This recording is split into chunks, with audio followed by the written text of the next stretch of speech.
ladies and gentlemen, and welcome to Obscura, the show where we look at the best and worst horror has to offer. I'm your host, The Fear Fan, and thanks for tuning in. Now, before we get into today's episode, I think that it's probably best if we talk about a little something called 80s ambient gay. For some reason, a lot of films in the 80s, no matter how overtly heterosexual they might seem, still contain bizarre moments that can only be described as, well, homoerotic. Examples include Rocky III, Footloose, and, well, yeah, you get the idea. And no, horror movies of the period were not immune to this phenomenon. Just take a look at this scene from The Lost Boys. Seriously, why does this kid have a poster of a shirtless man giving him a sexy look in his closet? And why are we talking about this? Because today's movie is the living embodiment of 80s ambient gay. That's right, I'm talking about A Nightmare on Elm Street 2, Freddy's Revenge. This film has achieved a legendary reputation as one of the gayest horror movies ever made. But, does it deserve it? To find out, I've brought along this little bad boy. Every time something gay happens, I'll hit the button and add a fitting number of points to the counter. So, without further ado, let's dive in. We begin with a school bus making its way down Elm Street, and it's here that we get our first indication of just what a departure this movie is from the rest of the series. Rather than the classic Elm Street theme established in the first movie, we have an entirely original score here. While it isn't as iconic as the original theme, it's still pretty creepy and atmospheric, so I'm willing to give it a pass. Anyway, a few kids get dropped off and we get our first look at the film's protagonist. Nope, not one of those girls. Instead, it's this guy, Jesse Walsh, played by openly gay actor Mark Patton. So the bus misses the girl's stop and then speeds off into the desert. Oh, good, a field trip. I certainly hope they're headed someplace cool.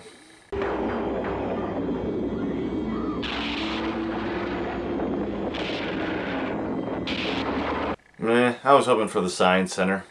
So, as they hang suspended over the fiery pit of death, we see that the bus driver is actually Kruger, proving once and for all that the public schools really will hire anybody these days. Anyway, he draws back his claws for a swipe at them, and we cut to Jesse's family clustered around the breakfast table. Alright, so they're obviously trying to go in a different direction with this movie, giving it a new musical score and a survivor dude instead of a survivor girl. So maybe this time the main character's family won't be a bunch of dismissive jerks who ignore Jesse's problems until it's much too late.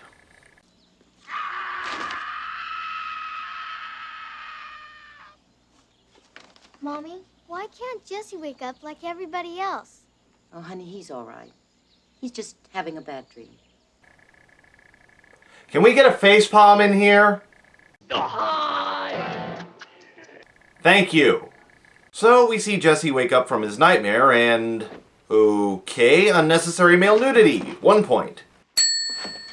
Anyway, Jesse heads downstairs and we get to meet his family, consisting of one standard issue overbearing father. No, I don't want any more promises, Jesse. I want your room cleaned up, okay? One caring but easily overruled mother. It's just so hot up there. I'm having a lot of trouble sleeping. I know. Ken, I wish you'd call somebody and have the air conditioning. There's nothing, absolutely nothing wrong with that air conditioning, Mom. Just needs a shot of Freon. And one cute but tolerably annoying little sister. Look. There's a ring at the door and it turns out to be Lisa, Jesse's girlfriend. Well, sort of. So you getting any yet, Lise? Carrie, he's my ride to school, okay?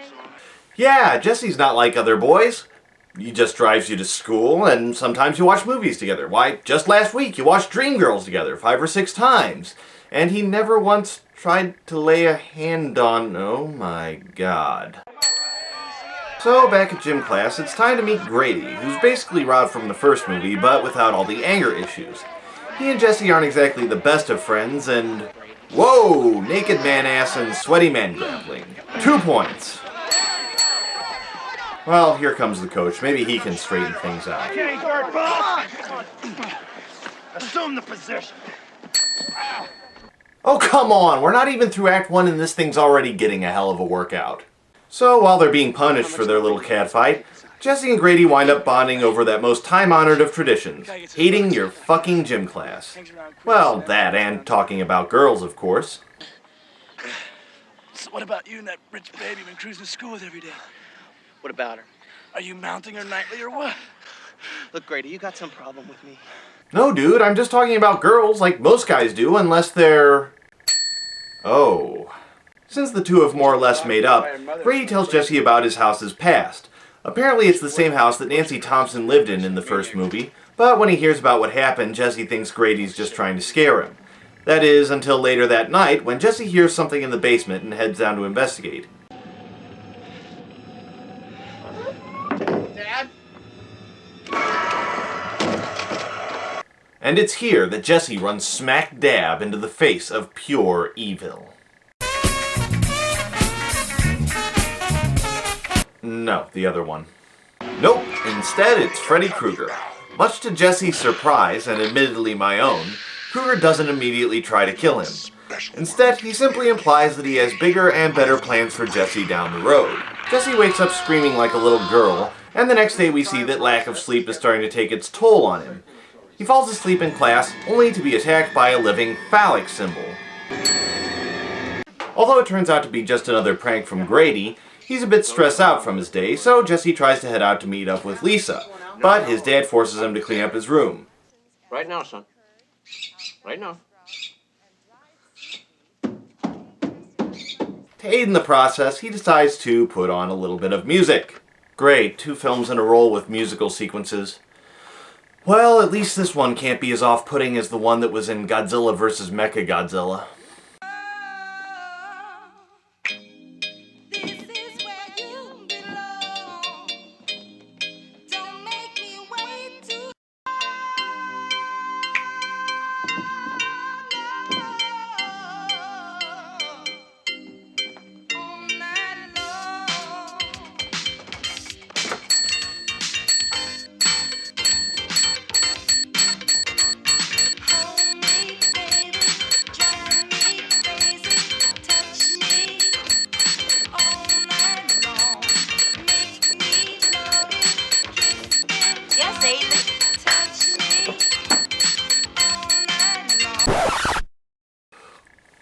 I'll be alright.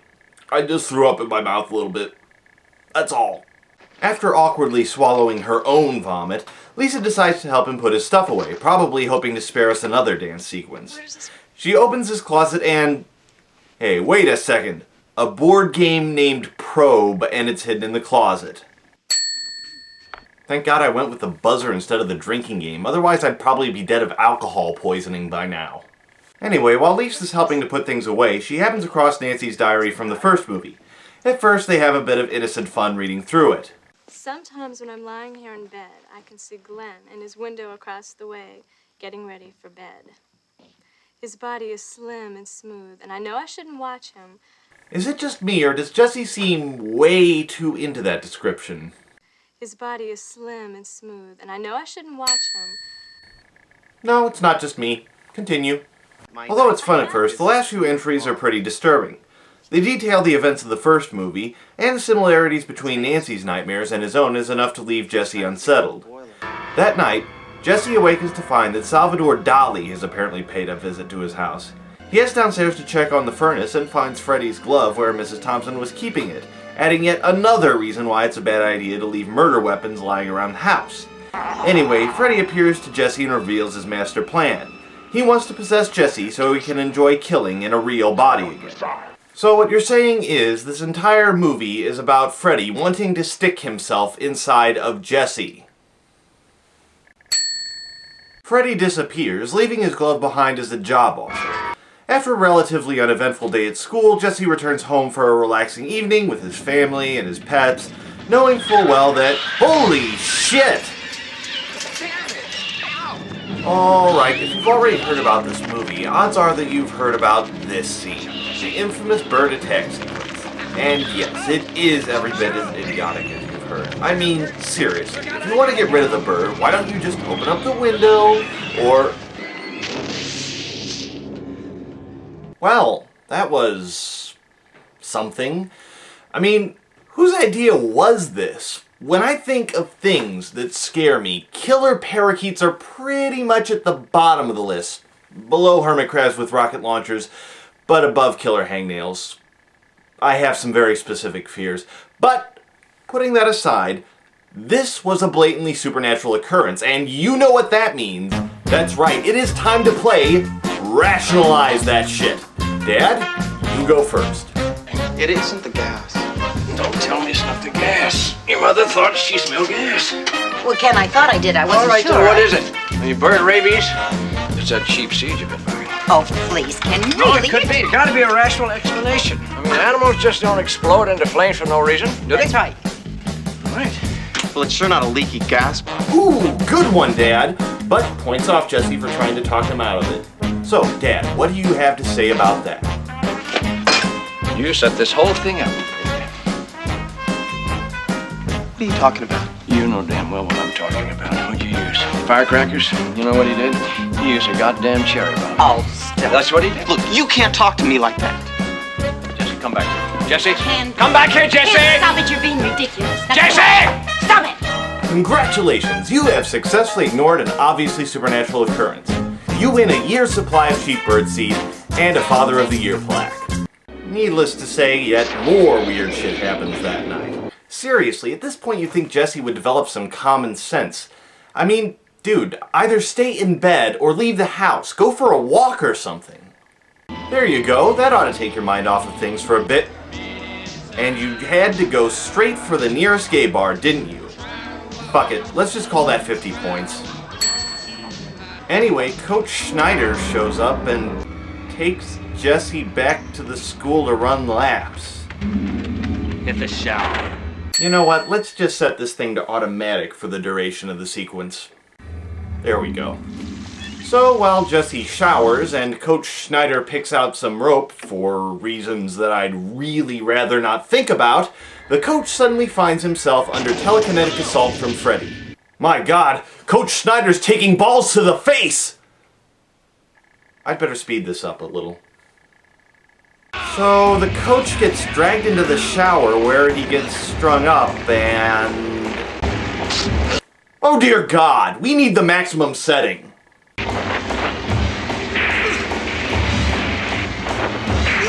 Anyway, Freddy shows up and mercifully cuts this scene short by killing Schneider. Jesse gets picked up by the cops wandering around by the side of the road. His parents are of course concerned that he's on drugs, but he insists that he's alright. Luckily, his dad's got the perfect solution. No, he's not in trouble. What that boy needs is a good goddamn kick in the butt. That's what he needs. Ah, horror movie parenting at its finest. Truly, sir, you are a credit to horror movie fathers everywhere. Anyway, Jesse's nightmares continue to intensify as Freddy's ability to manifest in our world increases. Lisa takes Jesse to the old power plant where Krueger took kids to kill them, hoping to snap him out of his delusions, but has no such luck. In fact, it kind of has the opposite effect since that night, Krueger almost forces Jesse to kill his little sister. Jesus, the way that thing keeps appearing on your hand, you really want to be careful when you're masturbating, Jesse. Jesse's lack of sleep starts to affect his relationships with his family and friends, and by the time of the party that evening at Lisa's house, he's practically falling apart at the seams. Fortunately, Lisa's there for him, and the two begin making out. It's good, clean, healthy fun, and of course, it's only natural for Jesse to try and slip her a little bit of tongue. Oh my god, Freddy just stuck his tongue in Jesse's mouth! So Jesse understandably freaks out and heads over to Grady's place.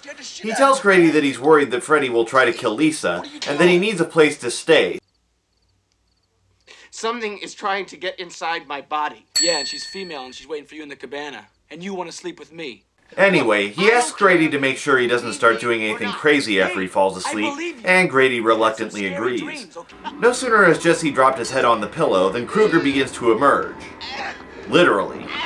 What follows is a truly excellent transformation sequence, and even if you don't like the rest of the movie, you've got to admit that this scene is pretty damn awesome. By the way, Freddy, I think you might have left your hat in there. Ah, much better. Anyway, Grady bites the big one, and Krueger leaves Jesse holding the bag. Hearing sirens approaching, he flees back to Lisa's house, but it isn't very long before Krueger takes over again. And it's here that we come to one of the main reasons for this movie's failure. The sad fact is that Freddy Krueger isn't all that scary in the real world. I mean, take a look at this sequence and tell me you can't swap him out with Ghostface, Jason Voorhees, or Michael Myers. In the dream world, Freddy is God. He controls every aspect of your world. using your own fears, desires, and projections to kill you as horribly as possible. In the real world, though, he's just another ugly dickweed with a sharp object.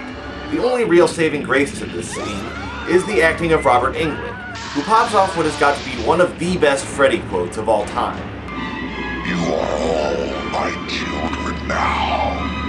I demand a paternity test! Also, you may want to reconsider talking about that too much in public, otherwise you're going to be swimming in child support lawsuits. Anyway, Freddy still has enough of Jesse left inside of him to make him retreat when Lisa shows up. She follows him to the power plant, where Freddy's presence has begun to fray the barriers between our world and the world of nightmares. She confronts Freddy, expressing her love for Jesse and giving him the strength to cast off Freddy once and for all. And then they all live happily ever after. Who am I kidding? It's a Nightmare on Elm Street movie. As they head to school the next day, Freddy begins tearing his way out of Lisa's best friend's chest as the bus heads out into the desert, echoing Jesse's nightmare from the beginning. Wait a second, does that mean that Freddy had his hand up that girl's shirt the entire time? Go ahead and subtract 10 points from the score. Where does that leave us? It's over 9,000! I see. So, is this movie as gay as everybody seems to think it is?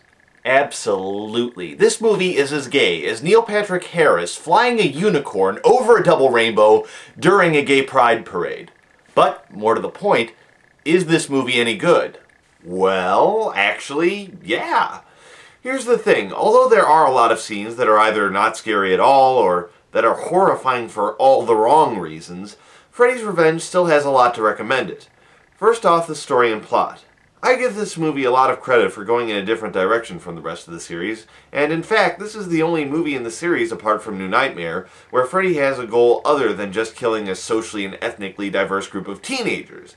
On top of that, the whole movie has a strange surreal quality where it's hard to tell where the dreams end and reality begins. In the other movies, it's pretty obvious when the characters are dreaming and when they're awake, but here, things that seem like dreams turn out to be real, and things that are real seem enough like dreams that you can never really tell. On top of that, the performances are, for the most part, pretty solid. The best of them being Mark Patton, whose slow degeneration into madness as Jesse is fairly well handled. As for Freddy in this movie, you can see him emerging as the classic character that we all know and love to hate. He's a lot more talkative in this movie, and he even uses a few of the puns that would later on become his trademark. Despite that, he still has a much more serious tone than in the rest of the series after this point. Why don't people like this movie? Well, apart from all the film's obvious failings, I think that the subject matter has a lot to do with it. The writer has admitted that he wrote this movie as an allegory about a teenage boy struggling to come to grips with his own bisexuality, and although that is an issue a lot of teenagers have to deal with, I think it still makes a lot of people uncomfortable, and a lot of people either don't want a message hidden in their horror movie, or they mistake it as unintentional and think that it's positively hilarious. Well, that's all we've got for this week. Tune in next time as I take on 2010's Monsters. Till then, this is the Fear Fan, signing off.